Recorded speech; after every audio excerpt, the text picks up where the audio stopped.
ശുഭാപ്തി വിശ്വാസത്തിൻ്റെ പുതിയൊരു ആശയവുമായാണ് ഞാൻ നിങ്ങളുടെ മുമ്പിലേക്ക് വന്നിരിക്കുന്നത്.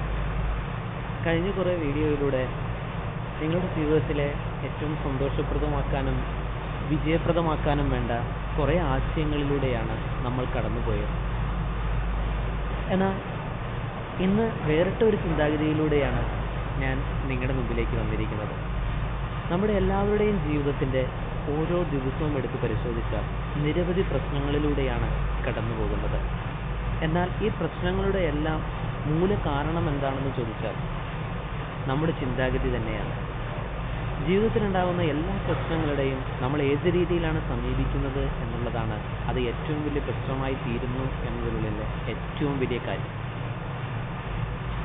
അപ്പോൾ ഓരോരുത്തരുടെയും ജീവിതത്തിൻ്റെ ഓരോ ദിവസം എടുത്ത് നമ്മളൊന്ന് പരിശോധിക്കുകയാണ് എങ്കിൽ, സാധാരണഗതിയിൽ ഏറ്റവും നിസ്സാരവൽക്കരിച്ച് പറയുകയാണ് എങ്കിൽ, ബസ്സിൽ കയറുന്നത് വരെ ബസ് കിട്ടാത്തതിൻ്റെ പ്രശ്നം, ബസ്സിൽ കയറിക്കഴിഞ്ഞാലോ സീറ്റ് കിട്ടാത്തതിൻ്റെ പ്രശ്നം, സീറ്റ് കിട്ടിക്കഴിഞ്ഞാലോ അടുത്ത് നിൽക്കുന്ന ആൾ നമ്മുടെ മേത്ത് ചാരിയത്തിൻ്റെ പ്രശ്നം.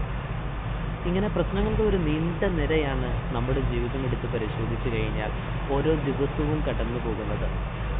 ഇവിടെയെല്ലാം വളരെ ചെറിയ ഒരു കാര്യത്തിൻ്റെ മാറ്റമാണ് ജീവിതത്തെ നമ്മൾ സന്തോഷത്തിൽ നിന്ന് മാറ്റി നിർത്തിയിരിക്കുന്നത്. ഏതാണ് ആ ചെറിയ കാര്യമെന്ന് ചോദിച്ചാൽ,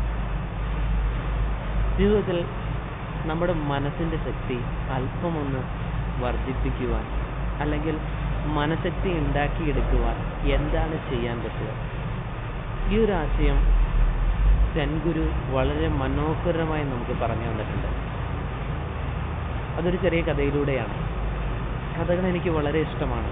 അതുകൊണ്ട് ഞാൻ ആ ഒരു കഥ നിങ്ങളുടെ മുമ്പിൽ പറയുകയാണ്.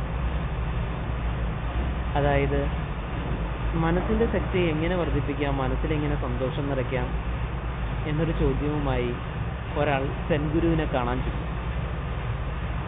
അദ്ദേഹം സെൻ ഗുരുവിൻ്റെ അടുത്ത് ചെന്നിട്ട് പറയുകയാണ്, അല്ലയോ സ്വാമിജി, അല്ലയോ ഗുരു, എനിക്ക് മനസ്സിൻ്റെ സന്തോഷം ഒന്ന് വർദ്ധിപ്പിക്കണം, എൻ്റെ മനസ്സിൻ്റെ ശക്തി ഒന്ന് വർദ്ധിപ്പിക്കണം, അതിനെന്താണ് ഞാൻ ചെയ്യേണ്ടതെന്ന് ചോദിക്കുകയാണ്. അപ്പോൾ ഈ ചോദ്യം കേട്ട് ഈ വ്യക്തിയുടെ മുഖത്തേക്ക് നോക്കി അല്പം ഒന്ന് മന്ദഹസിച്ചുകൊണ്ട് സെൻ ഗുരു ഇരിക്കുകയാണ്. ഒരു 2 മിനിറ്റ് നേരം മൗനത്തിലിരുന്നതിന് ശേഷം സെൻ ഗുരു ഇതിനുള്ള ഉത്തരം പറഞ്ഞു കൊടുക്കുകയാണ്. അതായത്, ഗുരുവിൻ്റെ ആശ്രമത്തിലുള്ള ഒരാളെ വിളിച്ചിട്ട് ഒരു ഗ്ലാസ്സിൽ കുറച്ച് ജലവും അതിൽ കുറച്ച് ഉപ്പും ഇട്ട് കൊണ്ടുവരാൻ പറയുകയാണ്. അയാൾ ഒരു ഗ്ലാസ്സിൽ വെള്ളവും ഉപ്പുമായിട്ട് സെൻ ഗുരുവിൻ്റെ അടുത്ത് വരികയാണ്. സെൻ ഗുരു ഈ ഗ്ലാസ്സിൽ വെള്ളത്തിലേക്ക് ഉപ്പിട്ട് കലക്കിയതിന് ശേഷം ഈ വന്നിരിക്കുന്ന ആളോട് ഇത് കുടിക്കാൻ ആവശ്യപ്പെടുകയാണ്. ഉപ്പിൻ്റെ രസം കൂടുതലുള്ളത് കൊണ്ടും കയ്പ്പ് രസമായതിനാലും അയാൾക്ക് അത് കുടിക്കാൻ കഴിയുന്നില്ല. സെൻ ഗുരു ആ ഗ്ലാസ് മേടിച്ച് താഴെ വെച്ചതിന് ശേഷം അയാളെയും കൂട്ടി അടുത്തുള്ള ഒരു തടാകത്തിലേക്ക് പോയപ്പോൾ ഒരു പിടി ഉപ്പും കയ്യിൽ കരുതിയിരുന്നു. ഈ ഉപ്പ് ഈ തടാകത്തിലെ വെള്ളത്തിൽ കലക്കിയതിന് ശേഷം അതിൽ നിന്ന് അല്പം വെള്ളം കോരി കൊടുത്തിട്ട് ഇതൊന്ന് കുടിച്ചു നോക്കൂ എന്ന് സെൻ ഗുരു ഇയാളോട് പറയുകയാണ്. ഗുരുവിൻ്റെ വചനം കേട്ട് അദ്ദേഹം അതിൽ നിന്ന് അല്പം വെള്ളമെടുത്ത് കുടിക്കുമ്പോൾ അത് അദ്ദേഹത്തിന് കുടിക്കാൻ കഴിയുന്നുണ്ട്. കാരണം അതിൽ ഉപ്പിൻ്റെ രസം അത്ര കൂടുതലല്ല. കാരണം ആ വലിയ തടാകത്തിലെ ജലത്തിൽ അത്രയും ഉപ്പ് കലക്കിയപ്പോൾ അതിൽ അലിഞ്ഞു ചേർന്ന് ഉപ്പിൻ്റേതായ ഒരു രസവും അത് കാണിക്കാതിരിക്കുന്നു. ഒരു ഗ്ലാസ്സിൽ ആ ജലത്തിലേക്ക് ഉപ്പ് കലക്കുമ്പോൾ ആ ഗ്ലാസ്സിലെ ജലത്തിൽ മുഴുവൻ ഈ ഉപ്പിൻ്റെ കണ്ടന്റ് നിറയുകയാണ്. അപ്പോൾ അത് കുടിക്കാൻ കഴിയാതെ വരുന്നു.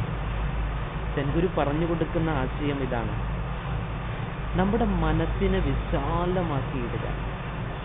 നമ്മുടെ മനസ്സിന് ശാന്തിയും സമാധാനവും കരുത്തും കിട്ടണമെങ്കിൽ മനസ്സിനെ ഈ ലോകത്തേക്ക് വിശാലമായി തുറന്നിടുക. നമ്മുടെ മുമ്പിൽ വരുന്ന ഓരോരുത്തരുടെയും നന്മയും അവരുടെ സ്നേഹവും സന്തോഷവും എല്ലാമാണ് നമുക്ക് വേണ്ടത് എന്ന ഒരു ആശയത്തിലേക്ക് നമ്മുടെ മനസ്സിനെ തുറന്നിടുക, വിശാലമാക്കുക. ഇങ്ങനെ വിശാലമായ ഒരു മനസ്സിലേക്ക് കടന്നു വരുന്ന ഓരോ പ്രശ്നങ്ങളും ഈ വിശാലത കൊണ്ട് അതിൽ അലിഞ്ഞു ചേർന്ന് ഇല്ലാതാവുകയാണ് ചെയ്യുന്നത്. അപ്പോൾ എത്ര വലിയ പ്രശ്നമാണെങ്കിൽ കൂടി ഇതേപോലെ മനസ്സിൻ്റെ വിശാലത കൊണ്ട് ആ പ്രശ്നം അതിൽ അലിഞ്ഞു ചേരുമ്പോൾ നമ്മുടെ മനോവിഷമം ഒട്ടും വർദ്ധിക്കുന്നില്ല. നേരെ മറിച്ച് മനസ്സിൻ്റെ ഉള്ളിൽ വളരെ ശാന്തിയും വളരെ സന്തോഷവുമാണ് വന്നു നിറയുന്നത്. അപ്പോൾ ഒന്നോർക്കുക, നിങ്ങൾ ജീവിതത്തിൽ നിങ്ങളുടെ മനസ്സിനെ ഏറ്റവും വിശാലമാക്കാൻ കഴിയുന്നോ അത്രയും ശക്തി നിങ്ങളുടെ മനസ്സിനെ നേടാൻ കഴിയുകയാണ്. ഈ ലോകത്തേക്ക് വിശാലമായ മനസ്സുമായി സമീപിക്കുക. എത്ര മനോഹരമാണ് ഈ ലോകം.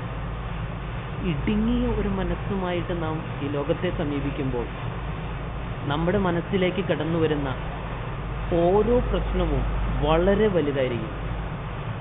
ഓരോ പ്രശ്നം എന്ന് പറയുന്നതും വളരെ വലുതായിട്ട് നമുക്ക് തോന്നും. ഏറ്റവും ചെറിയ പ്രശ്നം പോലും ഏറ്റവും വലിയ ഒരു മാനസികമായിട്ടുള്ള വിഷമം നമ്മളിൽ സൃഷ്ടിക്കും. നേരെ മറിച്ച് മനസ്സിനെ വിശാലമാക്കി ഇടുമ്പോൾ ഏറ്റവും ചെറിയ പ്രശ്നം പോലും നമ്മുടെ മുമ്പിലേക്ക് വരുമ്പോൾ അത് ഏറ്റവും ചെറിയ രീതിയിലുള്ള പ്രശ്നമാക്കി നമുക്ക് ഏറ്റവും സന്തോഷവും സമാധാനവും തരുന്ന രീതിയിൽ നമുക്കതിനെ കാണാൻ കഴിയും. അതാണ് മനസ്സിൻ്റെ വലിപ്പം എന്ന് പറയുന്നത്. അപ്പോൾ ഒന്നോർക്കുക, ഇടുങ്ങിയ ഏറ്റവും ചെറിയ മനസ്സുള്ള നിങ്ങൾക്ക് ഒരിക്കലും ജീവിതത്തിൽ സന്തോഷമോ സമാധാനമോ ശാന്തിയോ ലഭിക്കില്ല. മനസ്സിനെ ഈ ലോകത്തോളം വലിപ്പമുള്ളതാക്കാൻ നിങ്ങൾക്ക് കഴിയുകയാണ് എങ്കിൽ ജീവിതത്തിൽ തീർച്ചയായിട്ടും നിങ്ങൾക്ക് വിജയിക്കാനും സന്തോഷമുള്ള ഓരോ ദിവസങ്ങളും നിങ്ങളുടെ മുമ്പിലൂടെ കടന്നു പോവുകയും നിങ്ങൾക്ക് വ്യക്തമായി കാണാനും കഴിയും.